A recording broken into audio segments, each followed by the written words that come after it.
ఎవరో అఖిలతో పాటు శ్రావ్యని కిడ్నాప్ చేశారని తను అరేంజ్ చేసిన మనుషుల ద్వారా కావ్యకి తెలుస్తుంది. వాళ్ళనలా కిడ్నాప్ చేసి తీసుకెళ్లిపోతుంటే మన మనుషులేం చేస్తున్నారు? వాళ్ళని ఆపలేకపోయారు సరే, కనీసం కిడ్నాప్ చేసింది ఎవరో కూడా తెలుసుకోలేకపోయారా అంటూ తన ముందు ఉన్న సర్వెంట్స్ ని కసురుకుంది కావ్య. దాంతో ఆ సర్వెంట్ బుర్రగోక్కుంటూ ఏదో ఆలోచించి, హా గుర్తొచ్చింది, వాళ్ళు ఏదో డాన్ హాల్ నుండి వచ్చారు అన్నట్టుగా మన మనుషులు చెప్పారు అని అనుమానంగానే చెప్పింది. డాన్ హాల్ పేరు వినగానే కావ్య మొహంలోని ఎక్స్ప్రెషన్స్ మారిపోయాయి. ఆమె డీప్ బ్రీత్ తీసుకొని, నువ్వు వెంటనే అన్నయ్య దగ్గరికి వెళ్ళి నేను తనతో ఒక ముఖ్యమైన విషయం గురించి మాట్లాడాలి అనుకుంటున్నాను అని చెప్పు. నేను ఒక చిన్న పని చూసుకొని అక్కడికి వస్తాను అని చెప్పి హడావుడిగా తన రూంలో ఏదో వెతకడం మొదలుపెట్టింది. కావ్య ఆర్డర్ విన్న వెంటనే ఆ సర్వెంట్ సరే అన్నట్టుగా తల ఊపి ఆ రూమ్ నుండి బయటకు వెళ్ళిపోయింది. మరోపక్క మీటింగ్ హాల్ నుండి బయటకు వెళ్తున్న వాళ్ళందరినీ తీక్షణంగా పరిశీలిస్తూ ఉన్నాడు సాగర్.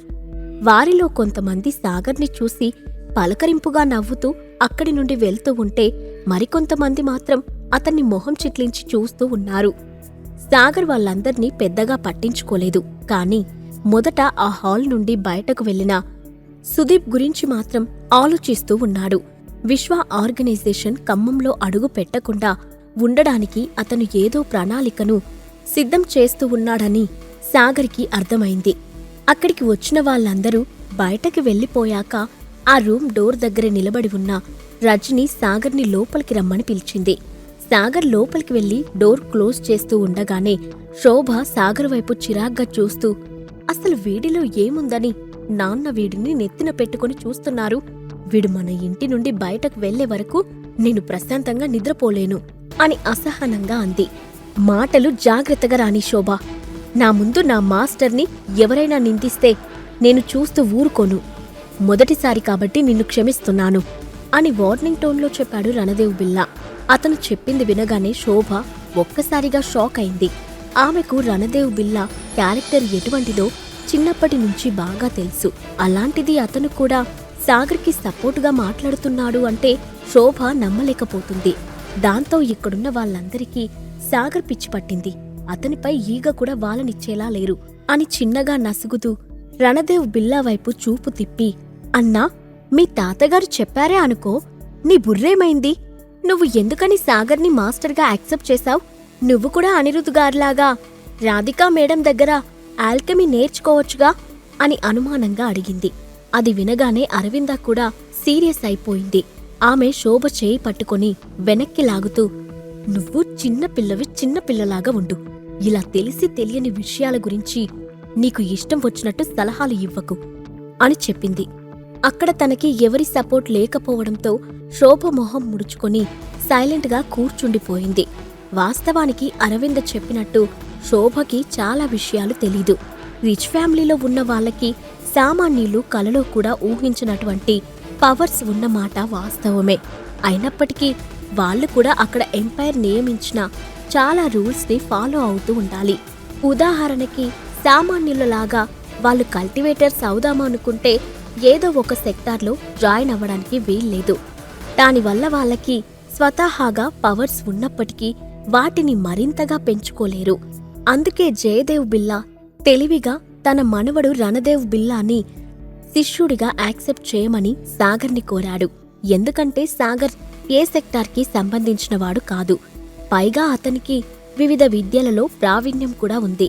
మరోపక్క మీటింగ్ హాల్లోకి ఎంటర్ అయిన సాగర్ని తమ ఎదురుగా ఉన్న కుర్చీలో కూర్చోమని సైగ చేశాడు నందకిషోర్. అక్కడ ఉన్న వాళ్ళందరి మొహాలలో కోపం స్పష్టంగా కనిపిస్తుంది.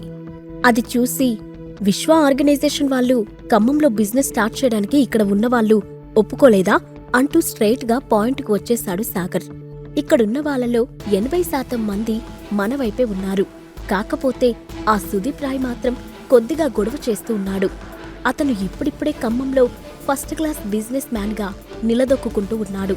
కాబట్టి మనం అతన్ని ఎదిరించలేము. ఒకవేళ అలా చేసినట్లయితే ఖమ్మంలోని పవర్ఫుల్ పీపుల్ అందరూ కలిసి ఒక బలహీనుణ్ణి ఇబ్బంది పెడుతున్నారని ప్రచారాలు సాగుతాయి. మనలాంటి ఫ్యామిలీస్కి అలాంటి మచ్చ రావడం నాకు ఏమాత్రం ఇష్టం లేదు అని వివరించి చెప్పాడు కృష్ణకుమార్. "హ్మ్, సుదీప్ రాయ్" అని చిన్నగా అంటూ నందకిషోర్ వైపు తల తిప్పి, "నేను మిమ్మల్ని ఒకటి అడగాలనుకుంటున్నాను. ఖమ్మంలో రాయ్ ఫ్యామిలీ కనుక లేకపోతే మీకు ఎదురు చెప్పేవారు ఎవరైనా ఉంటారా?" అని అడిగాడు సాగర్. దాని గురించి నందకిషోర్ కాసేపు ఆలోచించి అడ్డంగా తల ఊపుతూ, "లేరు. ఇప్పుడు ఎవరైతే మన నిర్ణయాన్ని వ్యతిరేకిస్తున్నారో వాళ్ళందరూ సుదీప్ ఉన్నాడన్న ధైర్యంతోనే ఎదిరిస్తున్నారు. ఒకవేళ అతను" అని నందకిషోర్ అతని మాటలు పూర్తి చేయకుండానే సాగర్ని కళ్ళు పెద్దవి చేసి ఆశ్చర్యంగా చూస్తూ, "సాగర్, అంటే నువ్విప్పుడు" అంటూ మళ్ళీ తన మాటలను పూర్తి చేయకుండా ఆపేశాడు నందకిషోర్. సాగర్ చిన్నగా నవ్వుతూ, "మీ ఆలోచన సరైనదే. మాటలతో వినని వాడికి చేతలతో చెప్పాల్సిందే. ఇంకొక అరగంటలో సుదీప్ తన షేర్స్లో సగం షేర్స్ విశ్వ ఆర్గనైజేషన్కి ఫ్రీగా రాసిస్తున్నట్టు డాక్యుమెంట్ని ప్రిపేర్ చేయించండి. అతని అడ్రస్ ఎక్కడుందో మీరు చెప్తే అతనికి మన ప్లాన్ ఇంకాస్త అర్థమయ్యేలా నా స్టైల్లో చెప్తాను" అని వేళ్లు విరుచుకుంటూ అన్నాడు. సాగర్ తెగింపు చూసేసరికి అక్కడ ఉన్న ముగ్గురి మొహాలు విచ్చుకున్నాయి. నందకిషోర్ పైకి లేస్తూ, "సాగర్, వెంటనే నీకు కావలసిన డాక్యుమెంట్స్ అన్నీ రెడీ చేసి పెడతాను. ఇక అతని అడ్రస్ విషయానికి వస్తే ఇక్కడికి అతని విల్లా చాలా దగ్గరలోనే ఉంటుంది. నిన్నక్కడ డ్రాప్ చేయమని మన వాళ్ళతో చెప్తాను" అంటూ హడావుడిగా ఆ రూమ్ నుండి బయటకు వెళ్ళాడు. అతడు అలా వెళ్ళిపోగానే జయదేవ్ దీనంగా మొహం పెట్టి, "సాగర్, నీకు నచ్చినట్టే చెయ్యి. కాకపోతే కాస్త జాగ్రత్తగా ఉండు" అని చెప్పాడు. "అవును సాగర్, సుదీప్ రాయ్ సామాన్యుడు కాదు.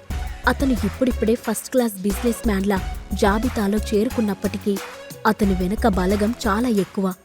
తను తలుచుకుంటే ఏమైనా చేయగలడు. నువ్వొక్కడివే అక్కడికి వెళ్తున్నావు కాబట్టి నువ్వు మరింత జాగ్రత్తగా ఉండాలి" అంటూ సాగర్ని మరింత జాగ్రత్తగా ఉండమని మరొక్కసారి హెచ్చరించాడు కృష్ణకుమార్. వాళ్ళ భయాన్ని అర్థం చేసుకున్న సాగర్ వాళ్ళకి ధైర్యం చెప్తూ, "మీరు నా గురించి కంగారు పడకండి. సుదీప్ రాయ్ గారిని షేర్స్ మీద సైన్ చేయమని మరొకసారి అడిగి చూస్తాను. ఆయనకిష్టం లేదంటే నేను బలవంతం పెట్టను.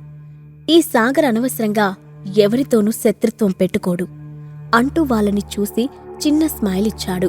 కాని అతను చెప్పిన మాటలు అక్కడ ఉన్న జయదేవ్, కృష్ణకుమారులు నమ్మలేదు.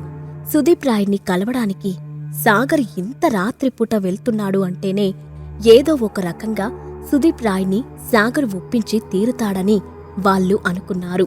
10 నిమిషాలు కూడా కాకుండానే తన చేతిలో కొన్ని డాక్యుమెంట్స్ తోటి నందకిషోర్ ఆ రూంలోకి ఎంటర్ అయ్యాడు. సాగర్ ఆ డాక్యుమెంట్స్ ని తీసుకొని అక్కడ ఉన్న వాళ్ళని చూసి చెయ్యి ఊపుతూ సుదీప్ రాయ్ ఇంటికి బయలుదేరాడు. సాగర్ తన కళ్ళ ముందు నుండి దూరంగా వెళ్తూ చిన్నగా అవుతూ ఉంటే అతన్ని చూసి, "నందకిషోర్, నువ్వు నిజంగా అదృష్టవంతుడివి. ఇలాంటి అబ్బాయిని నువ్వు కొడుకుగా దత్తత తీసుకోగలిగావు" అని అన్నాడు కృష్ణకుమార్. అతనికి అర్థం కాని విషయం ఏమిటంటే సాగర్ అలాగే అనిరుద్ ఇద్దరూ ఒకే వయసుకు చెందినవారు. అయినా సరే సాగర్కి ఉన్న మెచ్యూరిటీ అనిరుద్కి లేదు. ఏ సిచ్యువేషన్లో ఎలా రియాక్ట్ అవ్వాలో, ఎలాంటి డెసిషన్ తీసుకోవాలో సాగర్కి బాగా తెలుసు. అతడిని చూస్తూ ఉంటే కృష్ణకుమార్కి కాస్త జెలస్గా కూడా అనిపిస్తూ ఉంది. అది గమనించిన నందకిషోర్ కళ్ళు చిట్లించి, "ఇదిగో, నువ్వు నా కొడుకుని చూసి దిష్టి పెట్టింది చాలు కాని విశ్వ ఆర్గనైజేషన్ వాళ్ళని ఎలా ఇన్వైట్ చేయాలో ఆలోచించు" అని సీరియస్గా అన్నాడు. కృష్ణకుమార్ తన చైర్ హెడ్ రెస్ట్ మీద తల వాలుస్తూ, "నువ్వేం కంగారు పడకు. విశ్వ ఆర్గనైజేషన్ వాళ్ళని మనం ఇన్వైట్ చేయాల్సిన అవసరం లేదు. దానికోసం కూడా సాగర్ ఏదో ఒక ప్లాన్ చేసి ఉంటాడని నాకు గట్టి నమ్మకం" అని రిలాక్స్డ్గా చెప్పాడు.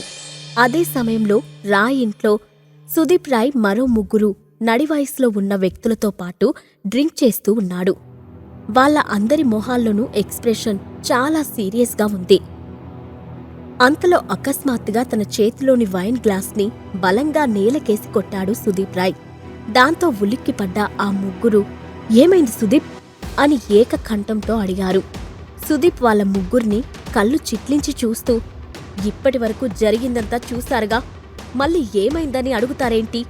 విశ్వ ఆర్గనైజేషన్ గనక ఖమ్మంలో అడుగు పెడితే ఏమవుతుందో అందరికీ తెలుసు.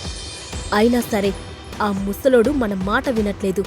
అసలు ఆ సాగర్ గాడికి విశ్వ ఆర్గనైజేషన్తో పరిచయాలు ఎందుకు ఉన్నాయో అని సీరియస్గా పళ్ళు నూరుతూ అన్నాడు.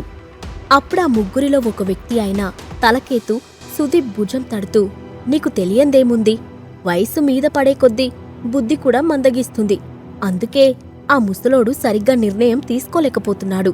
పైగా సాగర్గాడు ముసలోణ్ణి కాపాడాడు కాబట్టి వాడు చెప్పిన దానికల్లా గంగిరెద్దులా తలాడిస్తూ ఉన్నాడు. కాని నాకర్థం కాని విషయం ఏంటంటే విశ్వ ఆర్గనైజేషన్కి సాగర్ ఎందుకంత సహాయపడాలని చూస్తున్నాడు అని అన్నాడు. తలకేతు, నీకా సాగర్గాడి గురించి అనుమానంగా ఉంటే నాకు ఆ కృష్ణకుమార్ గురించి అనుమానంగా ఉంది. ఎప్పుడూ నందకిషోర్ని వ్యతిరేకించే కృష్ణకుమార్ ఇప్పుడెందుకు అతనితో చేతులు కలిపినట్టు అని అన్నాడు రఘువరన్. అతను జేడీ ఫ్యామిలీకి చెందినవాడు. రాయ్ ఫ్యామిలీ లాగే జేడీ ఫ్యామిలీ కూడా ఖమ్మంలో ఇప్పుడిప్పుడే తన స్థానాన్ని బలపరుచుకుంటూ ఉంది. అప్పటి వరకు మౌనంగా ఉండి వాళ్ళిద్దరి మాటలు విని విసిగిపోయిన సురవీర్ టేబుల్పై బలంగా కొడుతూ, ఆపండి మీ సోదిగోల.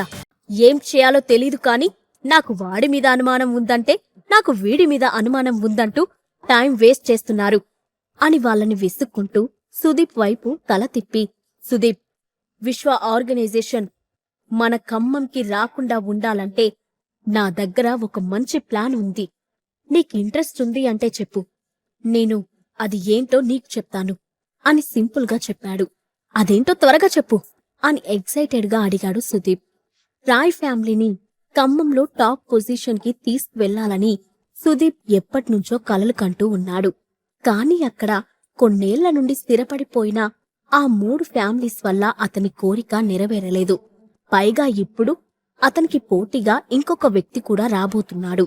అంటే సుదీప్ గుండెల్లో రాయి పడినట్టు అయింది. అందుకే విశ్వ ఆర్గనైజేషన్ రాకుండా ఉండడానికి ఆ క్షణంలో ఎవరేం చెప్పినా సరే ఆ పని చేయడానికి అతను సిద్ధమయ్యాడు. అదేంటంటే నా అబ్జర్వేషన్ ప్రకారం అని సురవీర్ ఏదో చెప్తూ ఉంటే అతని మాటలకి అడ్డుపడిన తలకేతు మొహం చిట్లించి, వీడి ఎక్సైట్మెంట్ చూస్తూ ఉంటే ఆ విశ్వని ఆపడానికి ఫినాయిల్ తాగమన్నా తాగేలా ఉన్నాడు అని చిన్నగా గొనిగాడు. అతని మాటలు విన్నా సరే అక్కడ ఉన్నవారు ఎవరూ వాటికి పెద్దగా విలువనివ్వలేదు.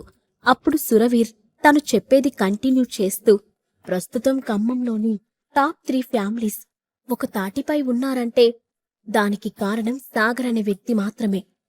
అతని గురించి ఇన్వెస్టిగేట్ చేయమని ఆల్రెడీ నా మనుషులకు చెప్పాను. వాళ్ళు చెప్పిన దాని ప్రకారం వాడికి పెద్దగా బ్యాక్గ్రౌండ్ ఏమీ లేదు. నిజానికి వాడొక ఇల్లరికపు అల్లుడు. వాడి అదృష్టం బాగుండి కొంతమంది రిచ్ పీపుల్ని కలిశాడు. ఇప్పుడు ఆ 3 ఫ్యామిలీస్ వాడి మాట వినడానికి కారణం విశ్వ ఆర్గనైజేషన్. కేవలం వాడికి మాత్రమే ఆర్గనైజేషన్తో సంబంధాలు ఉన్నాయి. మనం కనుక వాడిని చంపేశామంటే అక్కడితో సాగర్ గాడి చాప్టర్ క్లోజ్ అయిపోతుంది. మనకి ఎటువంటి ఇబ్బంది ఉండదు అంటూ గట్టిగా నవ్వడం మొదలుపెట్టాడు. సుదీప్ ఇంటికి బయలుదేరిన సాగర్కి వాళ్ళు తనని చంపాలనుకుంటున్న విషయం గురించి తెలుస్తుందా? సాగర్ని చూసి జెల్సీగా ఫీల్ అవుతున్న కృష్ణకుమార్ అతనికి ఏమైనా ఇబ్బందులు తెచ్చిపెడతాడా? ఈ ప్రశ్నలకు సమాధానాలు తెలుసుకోవాలంటే నెక్స్ట్ ఎపిసోడ్ వినాల్సిందే. క్రింద ఇచ్చిన లింక్ ని క్లిక్ చేసి పాకెట్ ఎఫ్ఎం యాప్ ని ఇన్స్టాల్ చేసుకోండి. Stay tune to pocket FM.